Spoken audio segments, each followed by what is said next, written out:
Hello everyone, welcome back to my channel Edu2Fly. In this video, we are going to study relative income hypothesis from the chapter consumption function.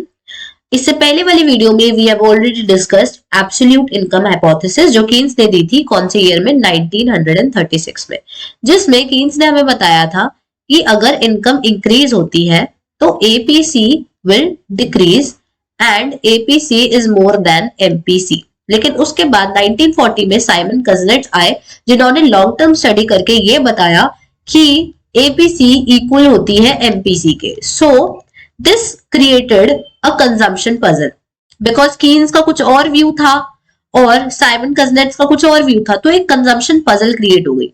उसके बाद इस puzzle को solve करने के लिए आए ड्यूसेनबेरी इन 1949 who gave us the relative income hypothesis. Relative income hypothesis. So this was not the end. उसके बाद मिल्टन फ्रीडमैन आए थे जिन्होंने हमें परमानेंट इनकम हाइपोथेसिस दी थी, तो वो हम आगे की वीडियोस में पढ़ेंगे. रिलेटिव इनकम हाइपोथेसिस ने ड्यूसेनबेरी ने दो इफेक्ट्स बताए. One was the demonstration effect and other was the ratchet effect. So अब इन दोनों इफेक्ट्स को हम थोड़ा डिटेल में देखते हैं. डेमोन्स्ट्रेशन इफेक्ट में क्या था? A household consumption is determined by the consumption pattern of his neighbors.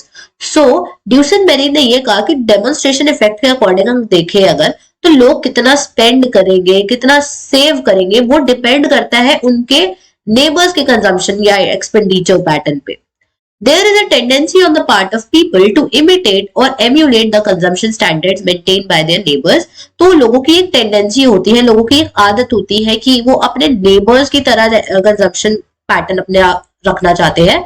Specifically जो लोग लो इनकम ग्रुप वाले होते हैं वो चाहते हैं कि हम हायर इनकम ग्रुप्स की तरह अपने कंजम्पशन पैटर्न को रखें. They attempt to keep up with the Joneses, means they attempt to keep up with the neighbours.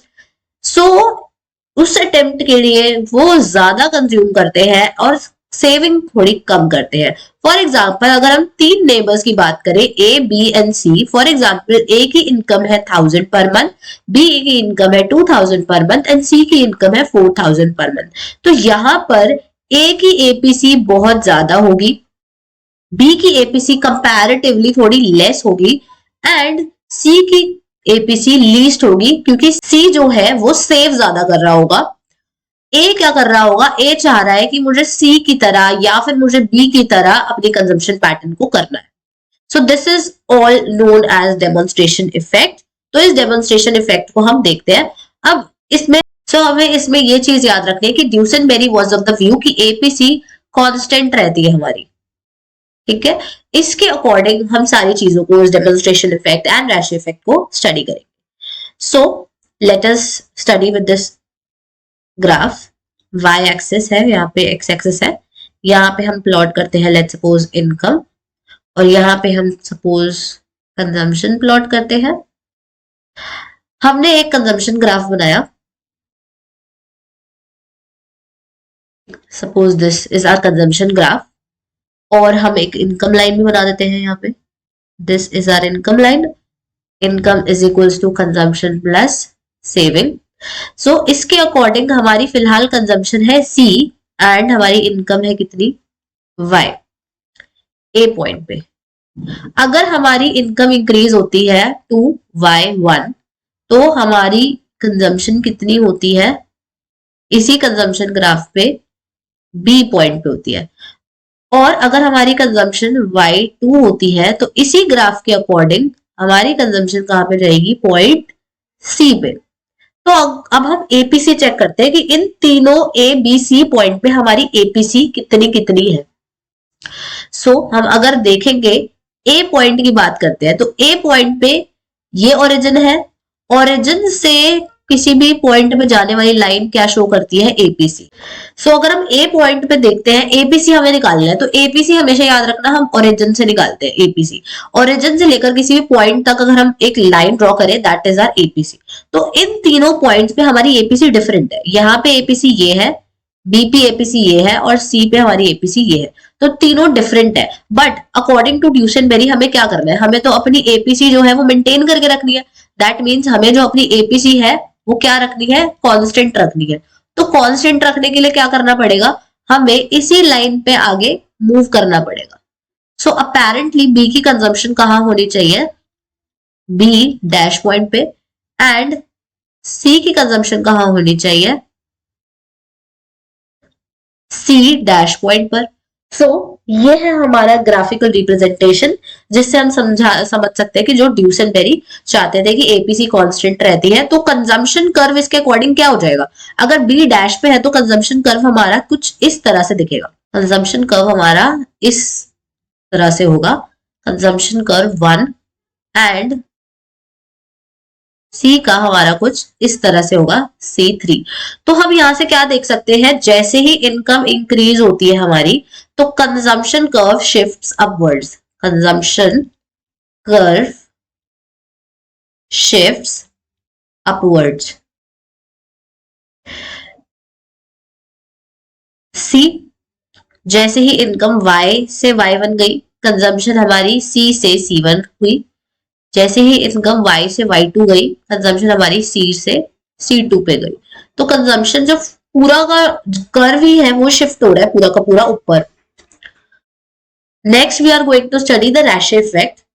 According to Rache effect, when the income of household falls, their consumption expenditure does not fall to that extent because they have been accustomed to their previous levels of consumption and it is difficult to reduce their consumption. For example, एक कोई individual है जिसकी previous income suppose 2019 में income उसकी थी 20,000 per month, now 2020 में उसकी income हो गई 50,000 पर मंथ, और उसने इस 50,000 पर मंथ से एक आईफोन खरीद लिया और उसने कुछ अपनी हैबिट्स बना ली इस इनकम के अकॉर्डिंग, अपनी कंजम्पशन इंक्रीज कर ली और कुछ हैबिट्स अपनी बना ली।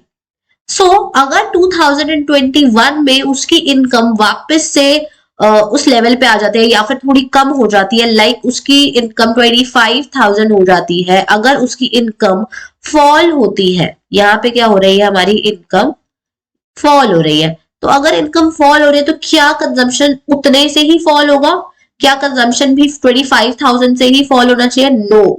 तो ड्यूसेनबेरी ये कहते हैं जो कंजम्पशन एक्सपेंडिचर है वो उतने एक्सटेंट तक फॉल नहीं होगा, क्योंकि उसको 50,000 वाली इनकम वाली लाइफ जीने की आदत हो गई है, वो अकस्टम हो गया अपनी प्रीवियस लेवल्स ऑफ कंजम्पशन से, तो वो अपनी कंजम्पशन को रिड्यूस पूरी तरह से नहीं कर सकता, क्योंकि it would be difficult to reduce his consumption. इस चीज को हम इस ग्राफ से समझ सकते हैं। सो हमने इस ग्राफ में एक्स एक्सिस पे इनकम लिया है, वाई एक्सिस पे कंजम्पशन लिया है, और ये हमने बनाया है long run consumption function. So according to this, यहां पे हमारी ए पॉइंट पे y1 इनकम है, बी पॉइंट पे y2 इनकम है। ये हमें क्या बता रहा है कि जब हम y1 से y2 पे जाते हैं तो हमारी कंजम्पशन इंक्रीज होती है along the line A to B, जैसा हमने पढ़ा। अब देख लेते हैं, यहाँ पे एपीसी सेम है, तो देखते हैं ओरिजिन, ये रहा, तो ओरिजिन से ए पॉइंट पे गया, यहाँ पे यही सेम लाइन बी पॉइंट पे जा रही है, दैट मीन्स हमें यहाँ क्या हो रहा है कि APC is constant. Great. Now अगर हम बात करते हैं हमारी इनकम वापस से y2 से y1 पे आ जाए, वापस से हमारी इनकम y2 से अगर y1 पे आ जाएगी, तो क्या ये कंजम्पशन हम b से a पे ले आएंगे, नो। तो ड्यूसेनबेरी के अकॉर्डिंग हम क्या करेंगे, ड्यूसेनबेरी के अकॉर्डिंग जो इंडिविजुअल है अपनी एक अलग कंजम्पशन कर्व बनाएगा और उसके अलोंग मूव करेगा। So this consumption curve is short run consumption curve, तो इसके अलोंग वो मूव करेगा। उसे अपनी कंजम्पशन बी से ए पे लानी थी, बट वो नहीं करेगा, वो अपनी कंजम्पशन कहां पे लाएगा, अकॉर्डिंग टू दिस ग्राफ वो अपनी कंजम्पशन लाएगा ए डैश पॉइंट पर। तो अगर वो ए डैश पॉइंट पे लाएगा तो हम देख सकते हैं वो इतनी कंजम्पशन अभी भी ज्यादा कर रहा है, ठीक है, क्योंकि रैश इफेक्ट की वजह से वो it is difficult to reduce his consumption कि वो बिल्कुल ही एकदम से ए पे आ जाए, तो नहीं, वो नहीं आएगा ए पॉइंट पे, वो ए डैश पॉइंट पे रहेगा। Thanks for watching the video. If you like the video, hit the like button, share with your friends, and do not forget to subscribe the channel.